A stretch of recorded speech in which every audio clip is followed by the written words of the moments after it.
colaborar com essas informações, eu quero trazer aqui conteúdo muito importante do livro Tempos do Novo Testamento, editora CPAD também, Tempos do Novo Testamento, de Merrill C. Tenney, ok? A partir da página 142, vamos fazer algumas leituras aqui, alguns comentários, né, e enriquecer mais o conhecimento acerca desse período. Veja só. Merrill C. Tenney, livro Tempos do Novo Testamento, a página 142, período de Augusto, a juventude de Cristo. Veja só. Lucas, o primeiro historiador da igreja cristã, começa a sua obra de 2 volumes com 3 referências à sua história contemporânea. A primeira, que introduz as etapas preparatórias para a vida de Cristo, é datada no tempo de Herodes, rei da Judéia, que foi o último rei titular da Palestina, embora na realidade fosse um vassalo de Roma. Então veja a condição na qual este monarca, né, que estava na Judéia, que de fato enfrentou muitas dificuldades para se colocar como autoridade ali naquela região, e a vinculação, né, que ele tinha com Roma, né, ele era um vassalo de Roma. Então essa é a situação na qual ele estava ali como autoridade no momento. Então temos aí Herodes, vassalo de Roma. A segunda fixa o nascimento de Jesus no reino de César Augusto, o primeiro romano a usar púrpura imperial como único governante do império. A situação, né, de grande glória a qual ascendeu aí César Augusto, né, a grande referência que ele se torna então para o Império Romano, né, centralizando o poder em suas mãos. A terceira diz respeito ao início do ministério de Jesus no ano 15 do Império de Tibério César. Temos aí o texto no capítulo 3, versículo 1. Também menciona os oficiais inferiores que presidiam sobre a Palestina naquela época: Pôncio Pilatos, ok? O procurador romano; Herodes Antipas, filho de Herodes o Grande, que era tetrarca no território norte da Itureia e Traconites, a noroeste do Mar da Galileia; Elisânias, tetrarca de Abilene, que ficava entre as montanhas do Líbano e do Antilíbano. As fronteiras de seus reinos não eram nitidamente definidas, mas a localização geral é conhecida. E aí, já com essas informações que estamos comunicando, podemos afirmar que é muito interessante esse aspecto do cristianismo e da religião revelada de modo geral, né, desde das primeiras revelações bíblicas que temos no Antigo Testamento, né, do Senhor Jeová se revelando aí ao povo de Israel por meio de Abraão, né, por meio de todos aqueles que sucederam. E também aqui, no caso do nascimento do Senhor Jesus Cristo, no contexto aqui, né, da Judéia, durante o período da dominação romana, uma característica muito importante é a historicidade. Então, ao mesmo tempo que temos as manifestações do sobrenatural ao longo de toda a Escritura, tá certo? Comprovando que o mundo espiritual é real, o mundo espiritual de fato interage conosco, interage neste mundo material, também temos a questão da historicidade, e isso é uma característica muito importante da Sagrada Escritura. É algo de fato que comunica para nós a seriedade, o desejo de fato colocar-se como um livro que está tratando de coisas reais. Um livro que está tratando não de mitologias, nem de fábulas, nem de elucubrações dos seres humanos, tá certo? Nem de ponderações dos filósofos. Ele está tratando sim de fatos, algo que aconteceu no tempo e na história, e algo que transcende até o tempo e a história por ser sobrenatural, mas não é algo simplesmente que está no plano do metafísico, não está no plano do espiritual, mas sim algo que desce até a realidade de todos os homens e que interage diretamente com eles. É isso que João tentou expressar de uma forma muito sábia, muito inteligente, quando ele disse que nós podemos tocar a palavra da verdade, tocar a palavra de Deus. Então Cristo, ele se materializou, ele se tornou carne. João disse que aquele que não confessa que Jesus Cristo veio em carne é o anticristo, ok? Então, devido à seriedade daquilo que ele estava ensinando, ele aplica toda essa gravidade, né, E ele deixa muito claro que Cristo não era uma manifestação divina apenas, nenhum aion, nenhuma emanação, nenhum ser espiritual que fingia ser material. Não, Cristo encarnou.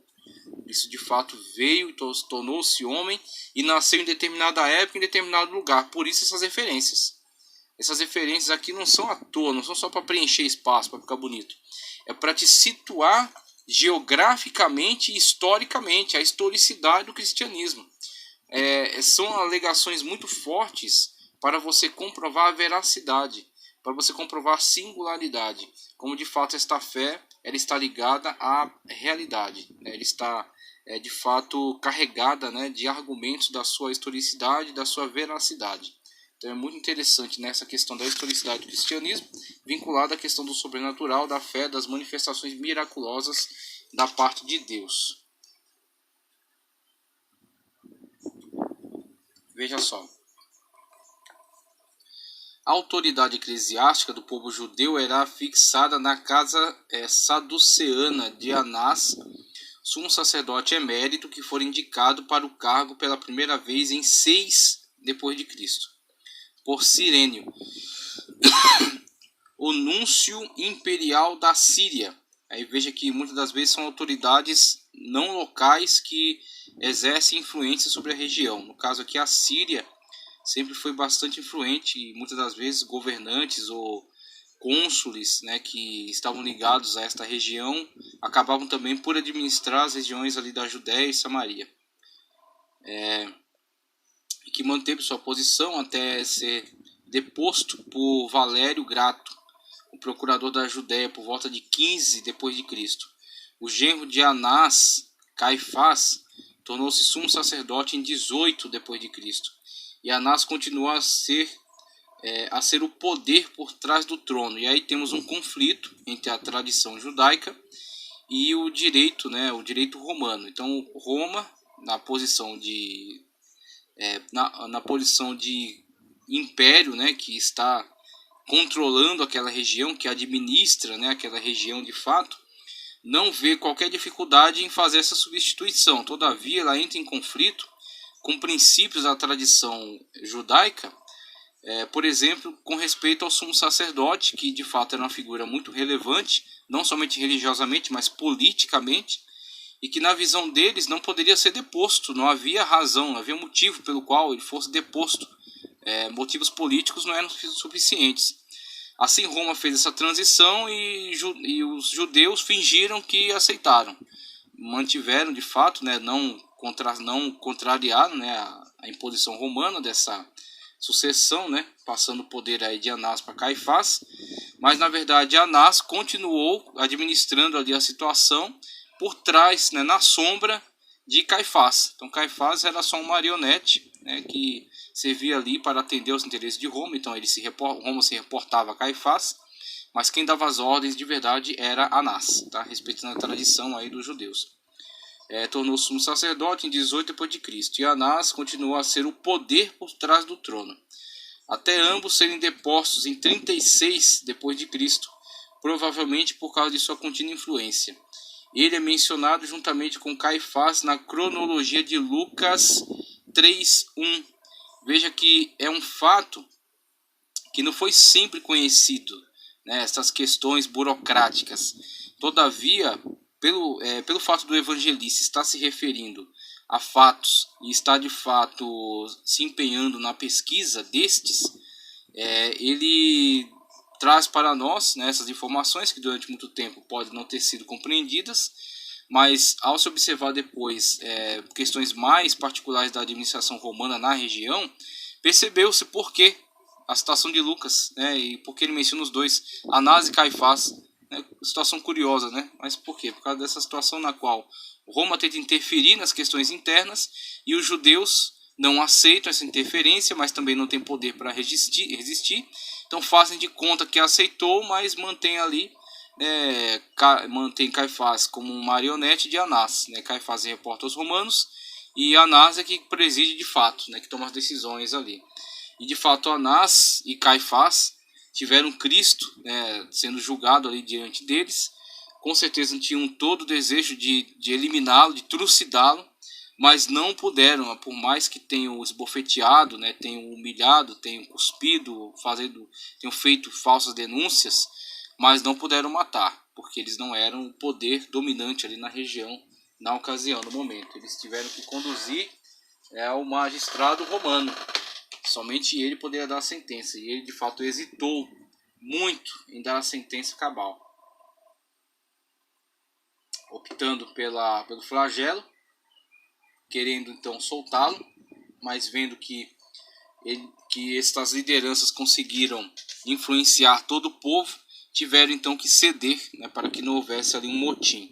Então temos aí situações peculiares, né, que estão relacionadas à política daquele momento, da interferência de Roma e da forma de administração dos judeus. Então, conflitos, né, que são gerados. Provavelmente, por causa de sua contínua influência, ele é mencionado juntamente com Caifás na cronologia de Lucas 3:1 e na narrativa do julgamento de Jesus, João 18:24. O mundo romano. A ascensão de Augusto marcou uma nova era na história mundial sob a República. O domínio de Roma expandia-se rapidamente através da conquista militar e anexação pacífica. Então temos a Pax Romana, como oferecia a possibilidade, né, de que se não oferecessem resistência, ele oferecia então essa Pax, né, um acordo na qual a nação se submetia, pagava tributos, recebia algumas autoridades romanas ali para administrar a situação, mas por outro lado podiam manter também alguns de seus representantes, algumas de suas instituições e a sua religião, ok? Mas tinham que se submeter totalmente a Roma. Então alguns de fato optaram, né, por evitar a guerra, o confronto com esse poderoso exército e se submeteram. Na época da Batalha de Actium, que encerrou o período da Guerra Civil e que tornou Otaviano o indiscutível mestre do mundo, os generais de Roma já haviam conquistado a Gália e a maior parte da Espanha, destruído Cartago e feito do norte da África uma fazenda romana, sujeitado à Macedônia e à Acaia e demolido Corinto até o chão. Roma adquiriu depois a rica província da Ásia através do legado do último rei de Pérgamo e ganhou o controle do Egito e da costa mediterrânea. Este vasto território povoado por raças de diferentes cores, culturas, temperamentos e religiões. Foi agora pela primeira vez trazido sob a soberania de um único Estado e um único homem. O fim das amargas guerras civis que perturbaram Roma por quase um ano inaugurou uma paz bem-vinda. A moderação e a sagacidade de Augusto promoveram a confiança em seu governo e a sua sábia recusa de uma ditadura titular apaziguou os temores daqueles que estiveram apreensivos quanto ao retorno à monarquia. Ele poupou a vida de todos os seus adversários que pediram perdão e se absteve da carnificina geral de inimigos a qual seus predecessores haviam se entregado. Augusto desmilitarizou o império, dispensando mais de 300.000 soldados do exército e assentando-os em colônias ou em suas próprias cidades. Em tempos de dificuldade econômica, ele pagou do próprio bolso para que o povo tivesse grãos de graça e erigiu inúmeros edifícios públicos à própria custa. Reformulou as leis que diziam respeito ao adultério e à usura. Impôs uma avaliação justa dos impostos e melhorou a organização do governo. A lista de suas inúmeras realizações gravada no muro do templo de Ancira, na Ásia Menor, agora Ankara, capital da Turquia, estado moderno da Turquia, um estado árabe,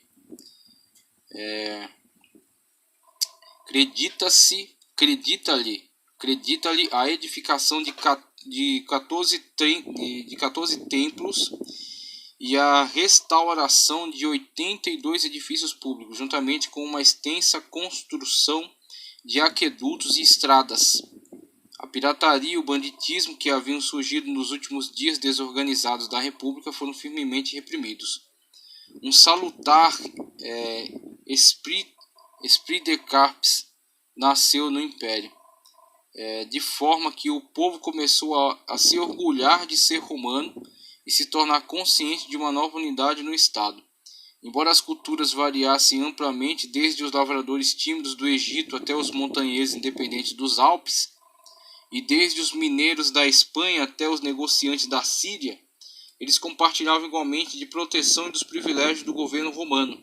A estabilidade criou a prosperidade, e embora a pobreza sempre estivesse presente, os súditos do império desfrutavam de um senso de segurança maior do que jamais tiveram.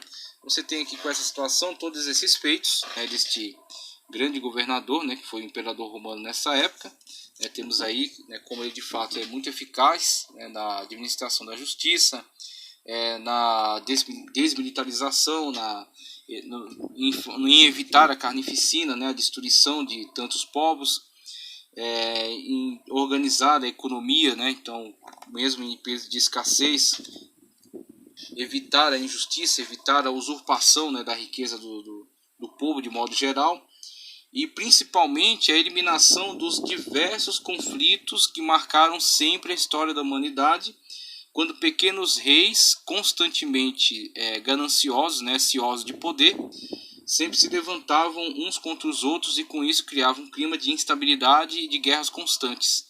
E aí, com a ascensão deste poder unificador e com a eficácia desse governo romano, pelo menos durante esse período, temos a pacificação geral desses povos. Como eu já falei na pregação, né?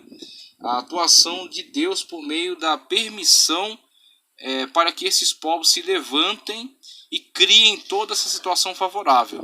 Então temos a questão grega, com a difusão da cultura grega, com certeza muitos males, né, uma vez que era uma cultura pagã, mas também muitos benefícios. Então teve de fato alguns aspectos culturais muito importantes que foram difundidos, mas principalmente a língua, né, a difusão de uma língua de comunicação internacional.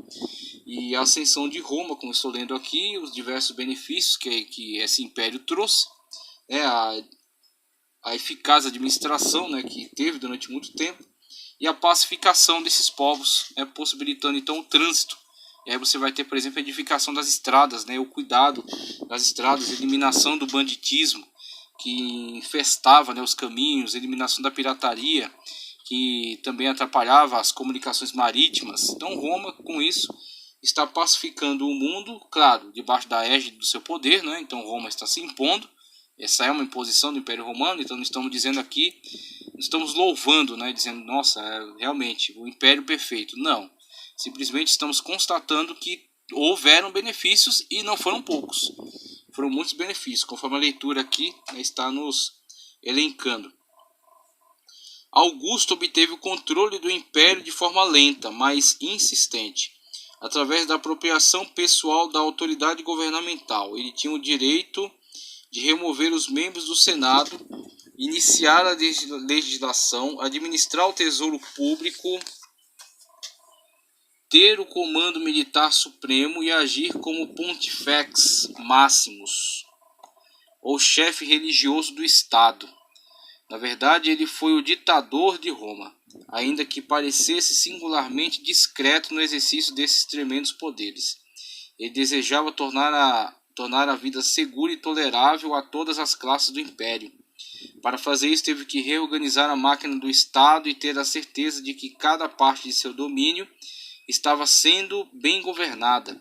Ao limite de sua capacidade, ele se esforçou para realizar isto, pois durante o seu reinado visitou quase todas as províncias e demonstrou um profundo interesse no bem-estar de seus súditos. Ele teve êxito em estabelecer um sistema que sobreviveu aos choques de ataque extremos e da influência malévola da corrupção interna por mais de 4 séculos após sua morte, uma conquista que provavelmente não foi igualada por nenhum outro administrador político. Então temos aqui os êxitos alcançados, e não poderia deixar de se reconhecer os grandes êxitos alcançados aí por este governante que foi muito capaz, né, que foi de fato muito competente na sua atuação política, tá ok? Então isso é necessário que se reconheça, que se comunique. Diferentemente dos impérios anteriores da Assíria, Babilônia, Pérsia, Grécia, Roma foi uma unidade nacional. Ela absorveu uma única comunidade,